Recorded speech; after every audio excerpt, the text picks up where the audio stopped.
कांग्रेस अध्यक्ष सोनिया गांधी के आवास 10 जनपथ पर कांग्रेस की बैठक हुई थी। इसमें चुनावी रणनीतिकार प्रशांत किशोर भी शामिल हुए थे।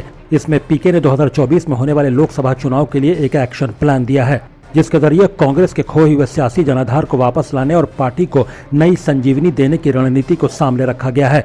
एक के बाद एक राज्य में लगातार मिल रही चुनावी हार से कांग्रेस हताश दिख रही है। कांग्रेस को सियासी संजीवनी देकर दोबारा से खड़ा करने का फॉर्मूला चुनावी रणनीतिकार प्रशांत किशोर ने पार्टी अध्यक्ष सोनिया गांधी को दिया है। पीके ने कांग्रेस के खोए मुकाम को दोबारा से वापस दिलाने के लिए एक रोड मैप तैयार किया है, जिसे पार्टी का हाथ थाम कर वो जमीन पर उतारने का काम करेंगे। 2024 लोकसभा चुनाव को लेकर उन्होंने बाकायदा एक प्रेजेंटेशन भी दिया है।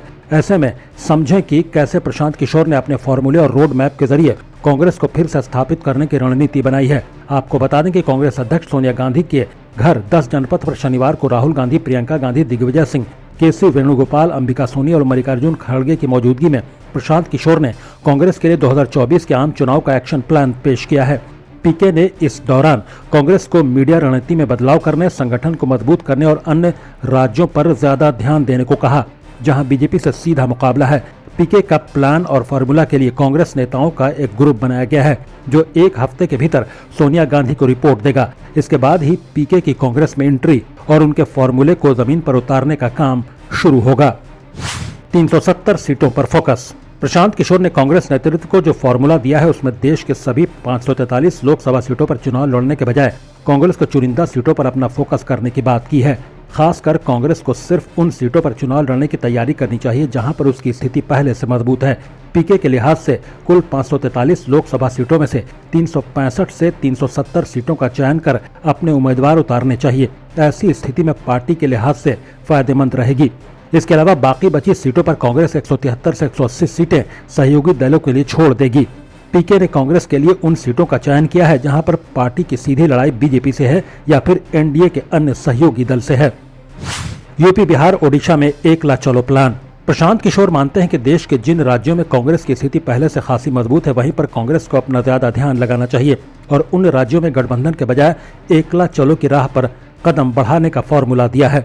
इसमें गुजरात, हिमाचल प्रदेश, पंजाब, राजस्थान, मध्य प्रदेश, कर्नाटक, छत्तीसगढ़, हरियाणा, दिल्ली, उत्तराखंड में कांग्रेस को अपने दम पर अकेले चुनाव लड़ने की दिशा में कदम उठाना चाहिए। इसके अलावा बिहार, उत्तर प्रदेश, आंध्र प्रदेश और उड़ीसा जैसे राज्यों में भी कांग्रेस को अकेले चुनाव लड़ने के पक्ष में है, ताकि पार्टी दोबारा से इन राज्यों में अपने खोए हुए सियासी जनाधार को वापस लाने और आत्मनिर्भर बनाने की रणनीति पर काम कर सके।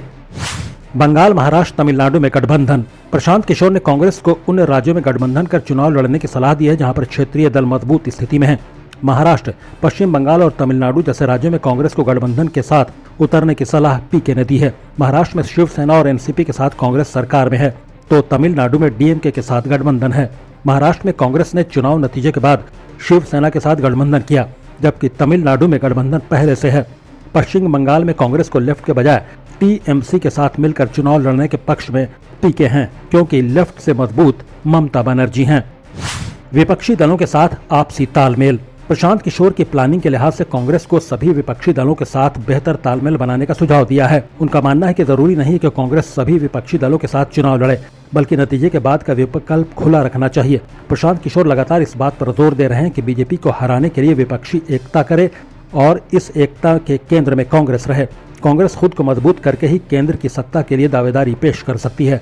मजबूत कांग्रेस के साथ ही क्षेत्रीय दल आ सकते हैं। क्षेत्रीय दलों को अपने पीछे लाने के लिए कांग्रेस को अगले लोकसभा चुनाव से पहले होने वाले 6 राज्यों के विधानसभा चुनाव में बीजेपी के खिलाफ बेहतर प्रदर्शन करना होगा। पीके ने इंडिया टुडे को दिए अपने एक इंटरव्यू में कहा था कि कांग्रेस को विपक्षी दलों के साथ तालमेल रखने के साथ साथ अपनी सीटों को एक राज्य तक सीमित नहीं रखने की जरूरत है। जो दल एनडीए का हिस्सा नहीं है, उनसे तालमेल बनाने पर खास जोर दिया गया है। इस फेहरिस्त में केसीआर, जगनमोहन रेड्डी, बीजेडी जैसे दल शामिल हैं। राष्ट्रवाद के मुद्दे पर बीजेपी के खिलाफ काउंटर विचारधारा।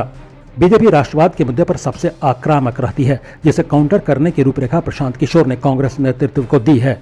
पीके ने एक इंटरव्यू में कहा था कि भाजपा को हराने के लिए कांग्रेस की एक मजबूत विचारधारा होनी चाहिए, जो कि बीजेपी की अति राष्ट्रवादी विचारधारा को काउंटर कर सके। 2024 के रोड मैप को रखते हुए पीके ने कहा कि राष्ट्रवाद के मुद्दे पर बीजेपी पर सवाल खड़े करने के बजाय राष्ट्रवाद की अपनी परिभाषा पेश करने की जरूरत है, ताकि बीजेपी घेर न सके। ऐसे ही बीजेपी के हिंदुत्व के मुद्दे पर भी कांग्रेस को काउंटर प्लान बनाने की जरूरत है। पीके का मानना है कि हिंदुत्व के नाम पर सिर्फ 50% हिंदू बीजेपी के साथ हैं, लेकिन 50% ऐसे हिंदू हैं जो बीजेपी के हिंदुत्व के साथ नहीं हैं। इन्हें साथ जोड़ने के लिए कवायद करनी चाहिए। कांग्रेस के प्रति जिस तरह हिंदू विरोधी पार्टी का नैरेटिव गढ़ा गया है, तोड़ने की जरूरत है। पीके चाहते हैं कि देश में बीजेपी के मुकाबले एक लोकतांत्रिक धर्मनिरपेक्ष ताकत मजबूती के साथ खड़ी हो, और वह ताकत सिर्फ कांग्रेस ही हो सकती है, क्योंकि कांग्रेस एक ऐसी पार्टी है जो अपनी तमाम कमजोरियों और पराजयों के बावजूद आज भी राष्ट्रीय स्तर यानी पैन इंडिया सतह पर मौजूद है, बल्कि अपनी लंबी राजनीतिक परंपरा, समृद्ध वैचारिक विरासत के साथ जनता को भाजपा का लोकतांत्रिक विकल्प दे सकती है। मोदी के कल्याणकारी स्कीम के विकल्प में नैरेटिव। पीके ने कांग्रेस को फॉर्मूला दिया है कि पीएम मोदी की कल्याणकारी स्कीम के विकल्प में अपना एक अलग नैरेटिव बनाने की जरूरत है। कुछ चुनाव में देखा गया है कि बीजेपी की जीत में मोदी सरकार की स्कीमों के लाभार्थी वोटरों की अहम भूमिका रही है, जिनमें पीएम आवास योजना, उज्ज्वला योजना, शौचालय, जन धन मुद्रा योजना, किसान सम्मान निधि, फ्री राशन का लाभ बीजेपी को मिला है। बीजेपी के इस नैरेटिव के विकल्प में अपना एक नैरेटिव गढ़ने की जरूरत है, जिसके लिए ऐसी ही योजना को सामने रखने की जरूरत है ताकि जनमानस को जोड़ा जा सके। मोदी सरकार जो कल्याणकारी स्कीम चलाती है, उसी के विकल्प के तौर पर कांग्रेस को कोई बड़ी स्कीम देनी होगी, तभी बीजेपी से मुकाबला किया जा सकता है। कांग्रेस के स्ट्रक्चर में बदलाव का प्लान। प्रशांत किशोर की रणनीति के मुताबिक कांग्रेस को अपना स्ट्रक्चर बदलना चाहिए। कांग्रेस को फुल टाइम प्रेसिडेंट, जमीनी स्तर पर संगठन को खड़ा करने के साथ साथ सक्रिय करने की जरूरत है, खासकर उन राज्यों में जहां पर पार्टी का सीधा मुकाबला बीजेपी से है। जमीनी स्तर पर नए सिरे से पार्टी को खड़ा करने और उन्हें कैडर में तब्दील करने की रणनीति पर काम करने का प्रारूप रखा गया है। कांग्रेस के इतिहास में पहली बार किसी एक व्यक्ति को लेकर ऐसी कवायद हो रही है। इससे साफ पता चलता है कि कांग्रेस नेतृत्व अब पुराने ढर्रे से पार्टी को निकालकर उसके तौर तरीकों, संगठनात्मक ढांचे और रणनीति में आमूल-चूल बदलाव करना चाहता है। बताया जाता है कि इस बैठक में एक बात और साफ हुई कि प्रशांत किशोर सिर्फ गुजरात या हिमाचल प्रदेश के लिए नहीं, बल्कि 2024 में होने वाले लोकसभा चुनाव में पार्टी को मजबूती से मैदान में उतारने के लिए काम करेंगे। इस बीच जिन राज्यों में विधानसभा चुनाव होंगे, वो उन पर भी रणनीति बनाएंगे, लेकिन उनका मुख्य फोकस 2024 लोकसभा चुनाव और उसके बाद की कांग्रेस की राजनीति पर होगा। कम्युनिकेशन ढांचा बदलने की जरूरत। प्रशांत किशोर ने कांग्रेस को उसके कम्युनिकेशन डिपार्टमेंट को पूरी तरह से बदलने की राय दी है।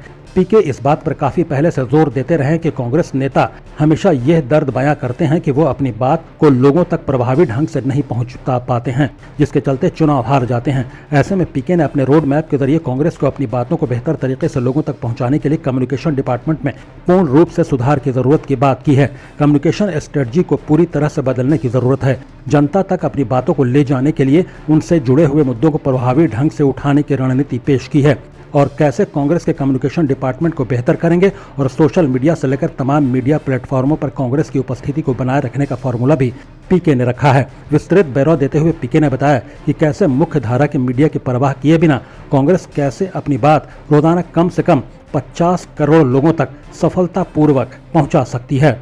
प्रकाश पीयूष के साथ खालिद रजा खान, महुआ, आपके लिए दिल्ली।